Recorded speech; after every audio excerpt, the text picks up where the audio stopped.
Saturday on Denver 7 News, threats of a chemical weapon attack from Russia on Ukraine. Don't kid yourself, no matter what you all say.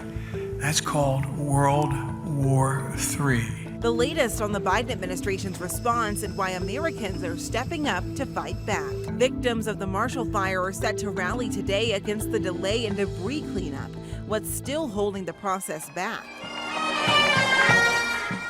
And a little later, you're going to see anything from Irish pipe bands and drums to Irish dancers. It's been 3 years since Denver streets were filled with the luck of the Irish, but the 60th St. Patrick's Day parade is kicking off this morning.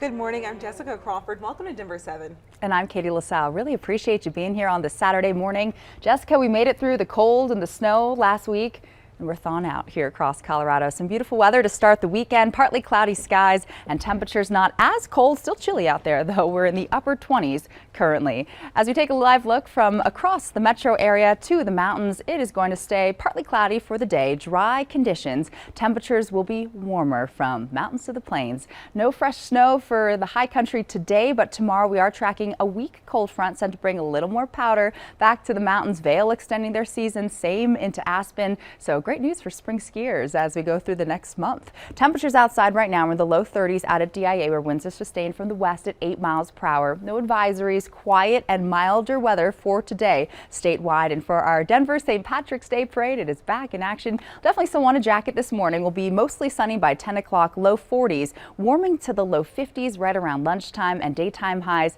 in the high 50s here over the Denver area, down through Highlands Ranch, mid 50s in Parker, out through Fort Morgan and Sterling, 30s and 40s into the mountains. We'll talk more about even warmer weather on the way, and the next chance for moisture still to come.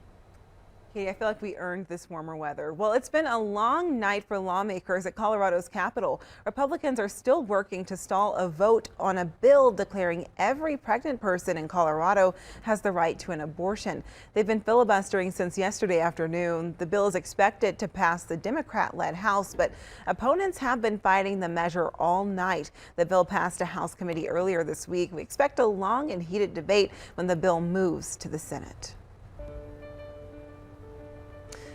Well, the Pentagon is now warning Russia could use chemical weapons. President Biden has warned Russia will pay a severe price if it moves forward with this reported move. And this comes with new evidence that Russian troops are repositioning their forces to take over Ukraine's capital. Here's ABC's Karina Mitchell. Russia's attacks on Ukrainian cities and civilian areas unrelenting. In Mariupol, the city where a children's and maternity hospital was hit earlier, now seeing more bombardment with reports of shelling every half hour. The mayor of Mariupol describing the siege as Armageddon. The situation is awful. Russian army continues to do airstrikes, air bombing, artillery shelling. Ukrainian President Volodymyr Zelensky posting this address to Instagram, saying the mayor of Melitopol was kidnapped, saying the actions of Russian invaders will be equated with those of, quote, ISIS terrorists. All of this while the huge column of Russian tanks that had been stalled for over a week outside of Kyiv now on the move again. New satellite images show the Russian convoy that once spanned 40 miles is now as close as 9 miles from the city center. And we do assess that the Russians are beginning to make more momentum on the ground towards Kyiv. Despite the critical situation in many parts of the country, there are ominous warnings today of how much worse it could get. A U.S. senior official saying Russian forces are bringing in hazmat suits amid fears Russia might stage a chemical weapons attack in the country and blame it on Ukraine and the U.S. The president saying Russia would pay a, quote, severe price, but wouldn't say what that cost would be, continuing to emphasize that U.S. troops will not engage with Russian forces in Ukraine. Karina Mitchell, ABC News, New York.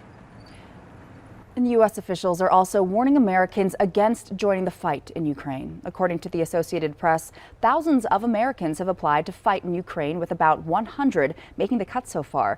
The State Department says Russia will treat foreign fighters as mercenaries, opening them up to mistreatment by Kremlin forces if captured. We talked with Colorado veterans who say they're not surprised to see former service members signing up to fight.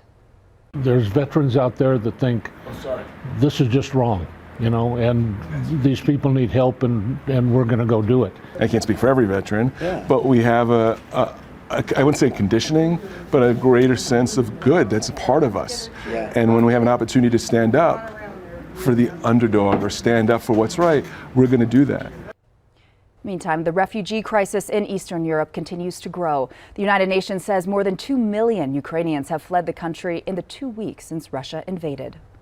The invasion of the Ukraine has put the spotlight on oil and energy production. This weekend, the Steamboat Institute is hosting a conference looking at the future of energy.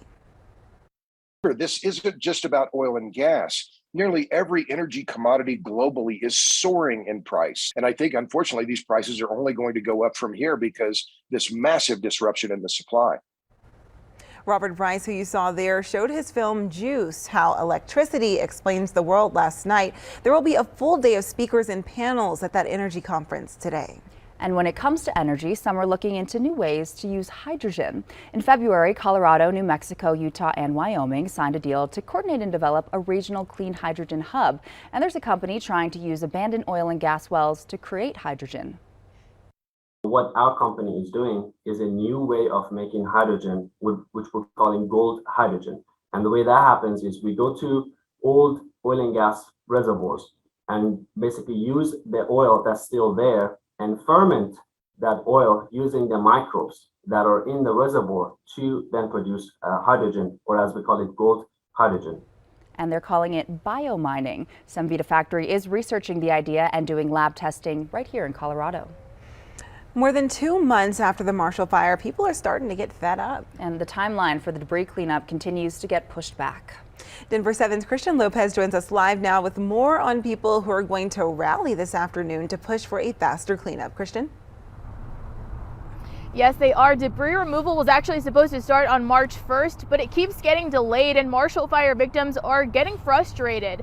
And the reason that this keeps getting pushed back is because of a lawsuit that was filed by the group demanding integrity for government spending, also known as DIGS.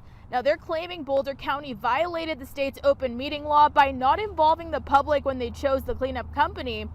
So now they're asking the county to start the contract selection process all over again, and this is halting the debris removal process. Marshall Fire victims are getting tired of it, so they will be rallying today at 2:30 at the Louisville Arboretum, and their message is that they want toxic waste and debris removed now so they can return to their community and start to rebuild. Now, as far as the lawsuit that was filed, there is a hearing set for Friday, and if the court sides with the county, then the debris removal process can get started almost immediately. I'm Christian Lopez, Denver 7. Thanks, Christian. Well, most Marshall Fire victims are determined to return home to rebuild their lives in their neighborhoods. But our investigative team found the majority of Marshall Fire victims are either uninsured and even those who recently updated their policies. And that means that rebuilding will cost them hundreds of thousands of dollars over what their policies will pay. Denver 7 investigative reporter Jennifer Kovaleski is taking those concerns to lawmakers. It does not look anything like it did. As Marshall Fire victims try to pick up the pieces. There are very few things left here that are salvageable. And fight to return home. On my street, there's 15 people, 15 families that lost their house. I want everybody to come back. Many with insurance are finding they don't have enough to cover the full cost to rebuild. Why is that acceptable as a society? We should do better to protect the people of our towns and the lives that they've built. Sean Howe updated her insurance policy less than a month before the fire and is still being told she's underinsured, and not by a little. Somewhere between $400,000 and $600,000 is the current estimate. The insurance companies, in my opinion, should be required to keep up to date with their estimates. Do you think there will be lessons learned from the Marshall Fire? Well, I hope so. Senator Bob Rankin is passionate about wildfires for good reason. There were 4 major fires in my district in 2020. So, you know, I feel a real responsibility. Who's to blame for the underinsurance issue? I don't think anybody's to blame, actually. I think that the insurance companies have offered a product, in many cases with options. It's an issue of public awareness. It's an issue of understanding the risk. He says mandating insurance coverage is tricky because it would come at a high cost for everyone. We can't mandate that everybody on the whole Front Range buys an expensive policy because everybody's not at the same risk. But Rankin does see the need to update the risk areas for wildfires and to potentially include suburban neighborhoods like Superior and Louisville, where no one expected this kind of disaster. And that would lead to what kind of insurance do you need depending on the risk area that you're in. Rankin is also sponsoring legislation to make the insurance process easier for wildfire victims. House Bill 1111 would force insurance companies to pay more upfront for personal property claims. These are claims that cover the contents of your home. Currently, homeowners only get 30% of their policy value and then have to write out itemized lists of everything they've lost to get the rest. It's just agonizing for people to have to do that. Fight to rebuild it and fight to get the money for the things that were inside of it. But for Marshall wildfire victims, it's already too late. We've got more work to do. I think we need better regulations and we need better consumer protections. The state is also investigating to find out how many people are underinsured. Insurance experts will tell you it's on the homeowners to update their policies every year. But those we talked to who did say their policies are still falling short. I'm Denver 7 investigative reporter Jennifer Kovaleski. Well, just yesterday, Rankin's bill passed its first test, advancing out of the House Appropriations Committee. There are so many unexpected additional hardships that come from a disaster like the Marshall Fire. A new bill introduced in the state Senate this week would allow anyone who lost their home to a natural disaster to keep their address for purposes of voting. The bill will have its first hearing next Tuesday. Well, tomorrow afternoon, you can enjoy some fun music while supporting families who need help after the Marshall Fire.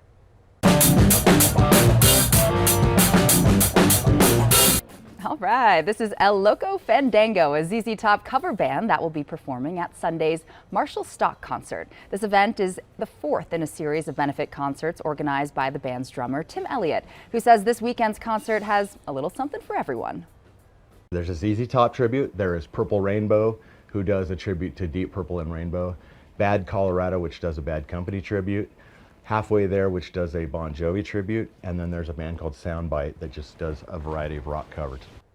And you can catch Tim's band and 4 others this Sunday at the venue on Cortez Street in Denver starting at noon. There is no cover charge, but donations for wildfire relief will be greatly appreciated. Some big changes could be coming to your morning commute starting today. What construction is about to hit part of I-70 until summer. And if you're planning to have some extra fun on St. Patrick's Day, you could get a free ride home. We'll tell you how coming up.